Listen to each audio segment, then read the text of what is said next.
Hustisya para sa mag-inang Gregorio. Panawagan ito ng aktres at host na si Maine Mendoza, kasunod ng viral video ng pagpatay ng isang pulis Parañaque sa mag-ina sa Paniki, Tarlac. Si Police SM Sergeant Jonel Nuesca ay naging laman ng headlines matapos niyang paslangin ang isang mag-ina sa Paniki, Tarlac.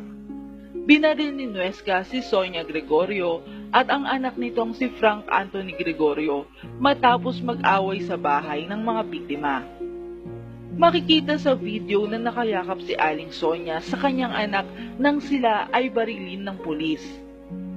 Dahil sa malungkot na balitang ito, maraming artista ang nagpahayag ng kanilang saloobin ukol sa naganap na krimen.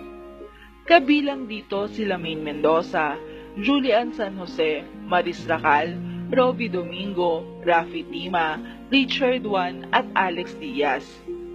Ang mga artistang ito ay talagang apektado at nasaktan dahil sa sinapit ng kawawang mag-ina. Sa kanyang post sa Twitter, sinabi ni Maine na sobra ang ginawa ng pulis. Tanong pa ng aktres, bakit kailangang umabot doon? Sa kanyang post, gumamit ng hashtag na Stop the Killing si Maine. Hindi ko alam kung anong mararamdaman ko, pero pwede bang barilin ka na lang din sa harap ng anak mo? Sorry Lord, pero sobra kasi yun eh. Sobra yung ginawa niya. Hustisya para sa mag-inang Gregorio. Ayon pa kay Maine. Ang sakit sa puso, napaka-immoral.